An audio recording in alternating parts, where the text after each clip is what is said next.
Hello students, हम कर रहे थे नेशनल पावर। जब हमने नेशनल पावर किया था तो इसकी मीनिंग, फीचर्स, काइंड्स एंड हमने मेथड्स किए थे। तो इसके एलिमेंट्स और कंपोनेंट्स कौन कौन से हैं? जो नेशनल पावर होती है इंटरनेशनल रिलेशन में बहुत ही इंपॉर्टेंट एस्पेक्ट होता है। इंटरनेशनल रिलेशन में जब एक कंट्री अपने नेशनल इंटरेस्ट को अचीव करना चाहती है तो वो नेशनल पावर के थ्रू अपने इंटरेस्ट को फुलफिल कर पाती है। तो नेशनल इंटरेस्ट को अचीव करने के लिए एक कंट्री की जो पूरे वर्ल्ड में इन्फ्लुएंस, उसकी पावर है, वो कैसी होती है? जिस कंट्री के पास जितनी पावर होगी वो उतना ही सुपर पावर कहलाएगा। जैसे इंटरनेशनल रिलेशन में हम क्या कहते हैं? यूएसए एक सुपर पावर है। तो जो सुपर पावर है उसकी पावर्स हैं किन किन फैक्टर्स के ऊपर डिपेंड करती हैं, हम उसको एलिमेंट्स और कंपोनेंट्स कहते हैं। जो नेशनल पावर है इसके कौन कौन से एलिमेंट्स हैं और कंपोनेंट्स हैं? तो पहले कंपोनेंट्स होते क्या हैं? तो attainment of certain desired objectives of national interest is depend upon several factors which are called elements of national power. It means क्या हो गया? जिन ऑब्जेक्टिव को अचीव करने के लिए जिन फैक्टर्स के ऊपर हमारे नेशनल इंटरेस्ट है डिपेंड करते हैं, हम उन्हीं को ही एलिमेंट्स कहते हैं। तो जो हमारी अटेनमेंट है, हमारे ऑब्जेक्टिव्स हैं, ये ऑब्जेक्टिव सबसे इंपॉर्टेंट होते हैं। और जो भी ऑब्जेक्टिव्स हैं, ऑब्जेक्टिव को अचीव करने के लिए उस कंट्री की पॉपुलेशन कैसी है, ज्योग्राफी कैसी है, क्लाइमेट कैसा है, उस कंट्री की जो लीडरशिप है वो कैसी है। तो बहुत सारे फैक्टर्स हैं जिनके ऊपर उसकी नेशनल पावर है डिपेंड करती है। तो ये बहुत ही इंपॉर्टेंट टॉपिक है जिसमें कहते हैं कि आज के टाइम में अगर स्मॉल कंट्रीज हैं वो भी सुपर पावर बन सकती हैं, लेकिन कुछ लार्ज कंट्रीज हैं वो भी सुपर पावर नहीं बन पाती हैं। तो जब हम आज के टाइम में यूक्रेन एंड रशिया की वॉर की बात करते हैं, अगर हम रशिया एंड यूक्रेन को कंपेयर करें तो यूक्रेन एक छोटी सी कंट्री है कंपेयर टू रशिया, लेकिन उसने 1 मंथ से भी ज्यादा रशिया का सामना किया और फिर भी उसने हार नहीं मानी। तो इसका मीनिंग क्या है? उसकी पावर है बहुत सारे फैक्टर्स के ऊपर डिपेंड कर रही है। उसकी पॉपुलेशन की क्वालिटी है, उसके मिलिट्री रिसोर्सेस है, इन सब के ऊपर भी डिपेंड करती है। तो जो क्लासिफिकेशन है एलिमेंट्स की, उसको हम कैसे डिफाइन करते हैं? तो क्लासिफिकेशन के लिए डिफरेंट थिंकर्स ने डिफरेंट नाम दिए हैं। जैसे मॉर्गनथाउन है, उन्होंने क्लासिफाइड कैसे किया है? Permanent and changeable component. Permanent कैसे हो गया? जैसे ज्योग्राफी है ये परमानेंट है और चेंजेबल पॉपुलेशन है, चेंजेबल है। ऑर्गेन्स्की ने कैसे डिफाइन किया है? Natural and social. जो हमें नेचुरल रिसोर्सेज हैं, नेचर ने दिए हैं, हमारे फॉरेस्ट हैं, ज्योग्राफी है, ये नेचुरल है। सोशल एलिमेंट्स हो गए। एंड इसको पैल्मर एंड पेर्किंस ने कैसे डिफाइन किया है? वो क्लासिफाई करते हैं tangible and intangible resources. Tangible जिसको हम क्वांटिटेटिव रिसोर्सेज कहते हैं, इनटेंजिबल जिसको क्वालिटेटिव एलिमेंट्स भी कहा जाता है। तो जो क्लासिफिकेशन है, ये क्लासिफिकेशन पर डिफरेंट ऑथर्स हैं, इनका एक व्यू नहीं है। तो जो एलिमेंट्स हैं, एलिमेंट्स सभी के सभी बहुत ही इंपॉर्टेंट एलिमेंट्स हैं। तो हम इसको एज सच एलिमेंट्स के वे में डिफाइन करते हैं, इसको फर्दर क्लासिफाई करके डिफाइन नहीं करते हैं। तो इसके 12 एलिमेंट्स हैं, इनमें से हम 4 एलिमेंट्स हैं इस सेशन में करेंगे, अदर एलिमेंट्स हैं वो हम अपने नेक्स्ट सेशन में करेंगे। तो फर्स्ट है geography as an element of national power.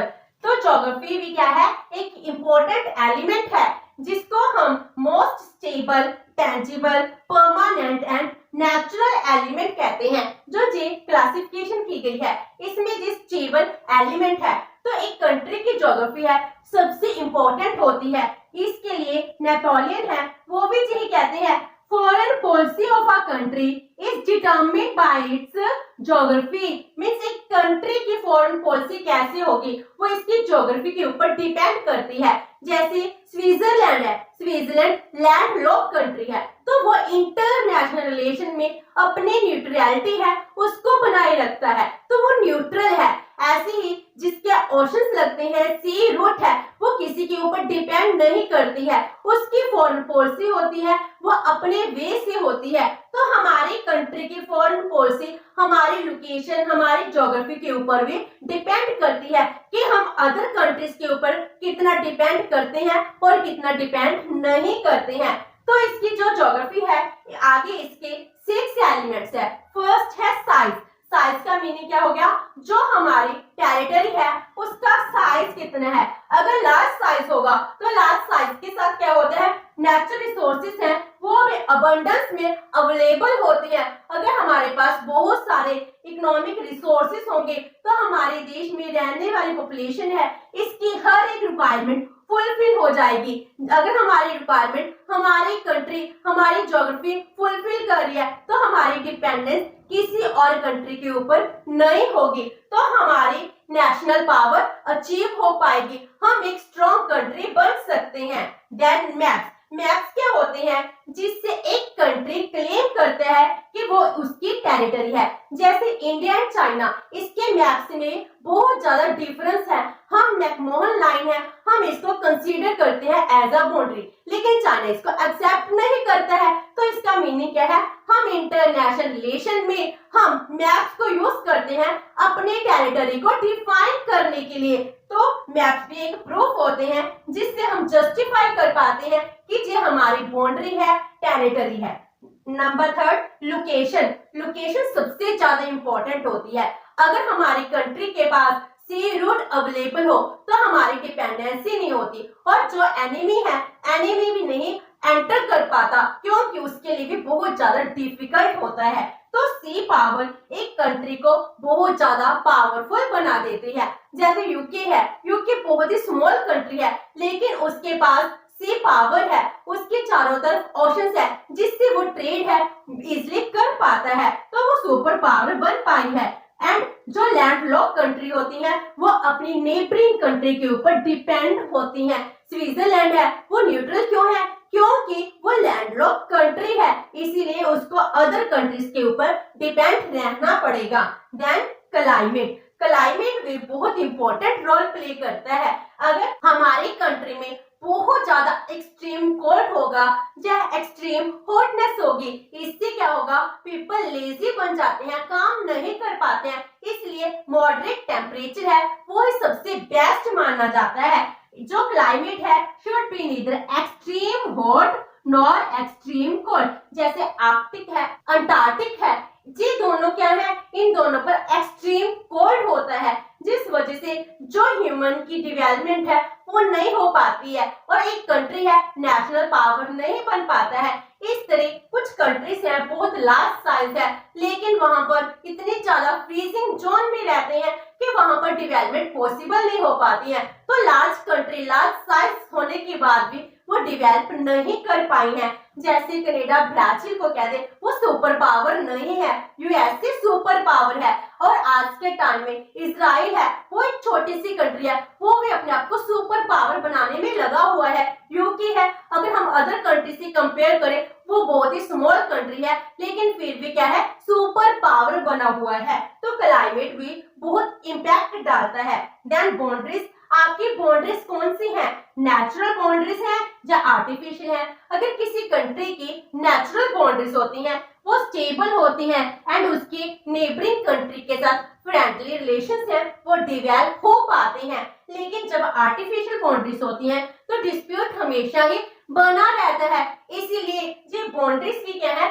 हमारी ज्योग्राफी है, हमारी नेशनल पावर को डिटरमिन करती हैं। टोपोग्राफी। टोपोग्राफी में आता है कि वहां का जो प्लेन्स है, टेरेन है वो कैसा है। अगर प्लेन होगा, प्लेन से क्या होती है, तो जो एनिमी है, एनिमी बहुत जल्दी एंटर कर पाता है और एक कंट्री को अपने आप को डिफेंड कर पाना बहुत मुश्किल हो जाता है। लेकिन अगर माउंटेन्स होंगे, सी होगा, तो इसके वजह से क्या होता है, एनिमी भी बहुत जल्दी हमारी कंट्री में एंटर नहीं कर पाता है। तो ये ज्योग्राफी होगी जो नेशनल पावर का बहुत ही इंपॉर्टेंट एलिमेंट है, जो यही शो करती है कि आपकी लोकेशन, साइज, मैप, टोपोग्राफी, इन सब के ऊपर ही आपकी नेशनल पावर है वो डिपेंड करती है। सेकंड है नेचुरल रिसोर्सेज। नेचुरल रिसोर्सेज सबसे इंपॉर्टेंट होते हैं, जैसे हमने पहले का ज्योग्राफी साइज पढ़ा है, लेकिन फ्रीजिंग जोन है तो इससे कोई बेनिफिट नहीं हो पाता। अगर हमारी कंट्री है, हमारी कंट्री में नेचुरल रिसोर्सेज होंगे, रॉ मटेरियल होगा, तो कंट्री डिवेलप कर पाएगी, वो सुपर पावर बन पाएगी। तो ये बहुत ही स्टेबल फैक्टर है। और जो मिलिट्री, इंडस्ट्रियल, इकोनॉमिक प्रोग्रेस है वो नेचुरल रिसोर्सेज के ऊपर ही डिपेंड करती है। तो इसमें नेचुरल रिसोर्सेज में सबसे पहले हम करते हैं फूड। अगर हमारी कंट्री की लैंड फर्टाइल लैंड होगी, ये क्या है, नेचुरल रिसोर्सेज है, और हमारे पास इरिगेशन के लिए वाटर सोर्सेज अवेलेबल होंगे, तो हम एग्रीकल्चर सेक्टर में सेल्फ सफिशिएंट बन सकते हैं। तो अगर हम सेल्फ सफिशिएंट होंगे तो हमारी इकोनॉमिक प्रोग्रेस होगी। जो मिलिट्री है, मिलिट्री को भी फर्स्ट ऑफ ऑल फूड चाहिए होगा, तो वो इस चीज के लिए किसी अदर कंट्री पर डिपेंड नहीं करेंगे। तो फूड की रिक्वायरमेंट एक कंट्री की जो टेरिटरी है, ज्योग्राफी है, इससे ही फुलफिल होनी बहुत जरूरी है। तो सरप्लस ऑफ फूड ग्रेन्स होगा तो उसको एक्सपोर्ट किया जा सकता है, जिससे फॉरेन एक्सचेंज है वो अर्न की जा सकती है, एंड इसकी वजह से बहुत सारी कंट्रीज हम पर डिपेंडेंट होनी स्टार्ट हो जाती हैं। इसीलिए फूड की रिक्वायरमेंट जो नेचुरल रिसोर्सेज के ऊपर ही डिपेंड करती है। अगर हम किसी कंट्री के ऊपर फूड के लिए डिपेंडेंट नहीं है तो हम नेचुरली है कि सुपर पावर बन पाएंगे। देन फॉरेस्ट, तो फॉरेस्ट से हमारी जो वुड है, हमारी इन्वायरमेंट बैलेंस है, जी नीड्स है फुलफिल होती हैं। अगर किसी कंट्री का एटलीस्ट 33% एरिया है वो फॉरेस्ट में कवर होता है, तो उसको इन्वायरमेंट बैलेंस करने के लिए ज्यादा एक्सपेंडिचर नहीं करना पड़ता है, इससे रेन होती रहती है, ग्राउंड वाटर है वो मेंटेन रहता है। इसीलिए फॉरेस्ट है वो भी नेचर के ऊपर ही डिपेंड करते हैं। ऐसे तो डेजर्ट होते हैं, डेजर्ट से वो रिक्वायरमेंट्स हैं जो फुलफिल नहीं हो पाती हैं। देन मिनरल्स जैसे coal, iron, copper, gold, uranium, sulphur etcetera, ये सभी रिक्वायरमेंट्स हमारी नेचुरल रिसोर्सेज हैं। इससे ही हम इंडस्ट्रियल ग्रोथ कर सकते हैं, डेवलपमेंट कर सकते हैं। एंड पेट्रोलियम, हम पेट्रोलियम कंट्री नहीं है, इंडिया पेट्रोल को क्या करता है, इंपोर्ट करता है। हमारी कंट्री के जितनी भी ट्रेड है उसका 35% हमारा इंपोर्ट पेट्रोलियम प्रोडक्ट का होता है। तो जैसे ओपेक कंट्रीज हैं, अब नेशंस है, जी सिर्फ पेट्रोलियम को सेल कर ही बहुत सारा फॉरेन एक्सचेंज है वो अर्न कर लेती हैं। तो बहुत ज्यादा कंट्रीज है पेट्रोलियम के लिए इन कंट्रीज के ऊपर डिपेंड करती हैं। तो इसकी नेचुरल पावर है, देश की पावर है, वो भी इंक्रीज हो जाती है। तो सेकंड एलिमेंट हो गया natural resources. Third one is population. Population क्या है, बहुत ही इंपॉर्टेंट फैक्टर होता है, एक देश की एसेट होती है, गॉड की ब्लेसिंग होती है, जिस वजह से एक कंट्री पावरफुल बन सकता है या नहीं बन सकता है। अगर हम डेवलपमेंट की बात करते हैं, डेवलपमेंट भी किसके ऊपर डिपेंड करती है, पॉपुलेशन के ऊपर डिपेंड करती है। हमारे बाउंड्रीज हैं, मिलिट्री है, मिलिट्री भी कहां से आती है, पॉपुलेशन से आती है। तो पॉपुलेशन क्या है, बहुत ही इंपॉर्टेंट मैन पावर है, मैन सोर्सेस है, हमारी ह्यूमन कैपिटल है। तो man power as the source of national power. अगर हम इंडस्ट्रियल डेवलपमेंट की बात करते हैं, मैन पावर के बिना इंडस्ट्रियल डेवलपमेंट होगी कैसे। एग्रीकल्चर सेक्टर है, इंडस्ट्रियल सेक्टर है, सर्विस सेक्टर है, सभी के सभी सेक्टर मैन पावर के ऊपर ही डिपेंड करते हैं। हमारे पास नेचुरल रिसोर्सेज हैं, इसको एक्सप्लॉइट करना, इसको यूटिलाइज करना मैन पावर के ऊपर ही डिपेंड करता है। तो वहां की कंट्री, वहां के लोग मैन पावर के ऊपर ही उस कंट्री की डेवलपमेंट है डिपेंड करती है। उस कंट्री की नेशनल पावर किसके ऊपर डिपेंड करेगी, उस कंट्री की पॉपुलेशन के ऊपर डिपेंड करेगी। And man power and military power, हम मिलिट्री पावर की बात करते हैं क्योंकि मिलिट्री पावर सबसे इंपॉर्टेंट सोर्स होता है, एक काइंड है। अगर हम economic power, psychological power and military power की बात करते हैं इन नेशनल पावर, तो मिलिट्री पावर वो किसके ऊपर डिपेंड करती है? मैन पावर के ऊपर डिपेंड करती है। उसको नई नई मशीन्स चाहिए, गन चाहिए, उसकी जितने भी आर्मामेंट्स हैं वो रिक्वायरमेंट कौन फुलफिल करते हैं? उसकी देश की जो मैन पावर है वो ही फुलफिल करती है। मिलिट्री में जो पर्सन है अगर वो आएंगे तभी तो मिलिट्री बन पाएगी। इसीलिए अगर मिलिट्री पावर की बात करते हो वो किसके ऊपर डिपेंड करती है? मैन पावर के ऊपर डिपेंड करती है। और जो हम कहते हैं अगर किसी कंट्री के पास बहुत सारी पॉपुलेशन होगी, क्या वो सच में बहुत ज्यादा डेवलप होगा? ऐसा नहीं है। Large population can also be the source of weakness. तो अगर हमारी कंट्री है, इंडिया और चाइना की बात करते हैं, बहुत ज्यादा पॉपुलेशन है, लेकिन इतने लार्ज पॉपुलेशन हमारी नेशनल पावर में एक वीकनेस भी बन जाती है, क्योंकि इनका स्टैंडर्ड ऑफ लिविंग इंक्रीज करना पड़ता है। पॉवर्टी है, इसको दूर करना है, अनएम्प्लॉयमेंट है, इसको दूर करना है। बहुत ज्यादा इकोनॉमिक प्रॉब्लम्स भी अराइज होती हैं अगर पॉपुलेशन बहुत ज्यादा होगी। इसलिए पॉपुलेशन ज्यादा भी नहीं होनी चाहिए कि एक कंट्री है, एक कंट्री को मैनेज करना मुश्किल हो पाए। इसीलिए अगर लार्ज पॉपुलेशन है, ये वीकनेस का सोर्स भी बन जाता है। तो पॉपुलेशन मॉडरेट होनी चाहिए। उस कंट्री की जितना एरिया है, नेचुरल रिसोर्सेज है, इसके ऊपर डिपेंडेंट होनी चाहिए। और पॉपुलेशन ज्यादा होने से बेटर है कि पॉपुलेशन की क्वालिटी कैसी है। तो quality is more important then quantity. अगर हम करते हैं लार्ज पॉपुलेशन है,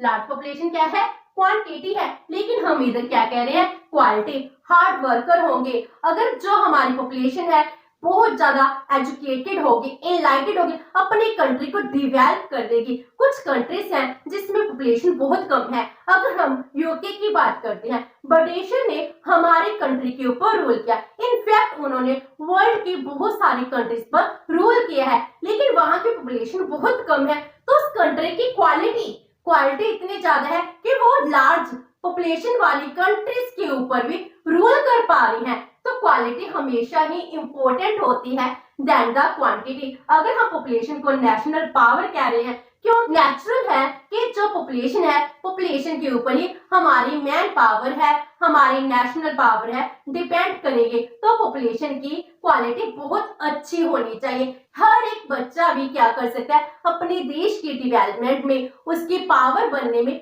सबसे इंपॉर्टेंट रोल प्ले करता है। अगर आज के टाइम में जो यूक्रेन और रशिया की वार कहते हैं, उस वॉर में भी क्या है? यूक्रेन के हर एक नागरिक ने, उसकी पॉपुलेशन ने बहुत ही इंपॉर्टेंट रोल प्ले किया है। एक छोटी सी कंट्री रशिया को इतने दिनों तक अपने आप को हारने का मौका नहीं दे पाती है। तो इस पॉपुलेशन की क्वालिटी है, जिस वजह से इतनी बड़ी आर्मी को भी पीछे मोड़ना पड़ता है। तो ये सब कुछ क्या है? पॉपुलेशन के ऊपर ही डिपेंड करता है। Next is economic development. तो जो हम अदर एलिमेंट्स की बात करते हैं, इकोनॉमिक डेवलपमेंट, अगर एक कंट्री है इकोनॉमिकली डेवलप हो पाई है तो सभी कंट्रीज उसके आगे चलती हैं। सभी कंट्रीज को लगता है कि ये कंट्री मैन पावर है, हमारी हेल्प कर पाएगी। तो इंडस्ट्रियल डेवलपमेंट बहुत ही इंपॉर्टेंट होती है, जो एक नेशन को ग्रेट नेशन है वो बना पाती है। और इकोनॉमिक डेवलपमेंट जैसे एशिया है, अफ्रीका है, लैटिन अमेरिका है, जो बहुत ही पुअर बैकवर्ड कंट्रीज हैं,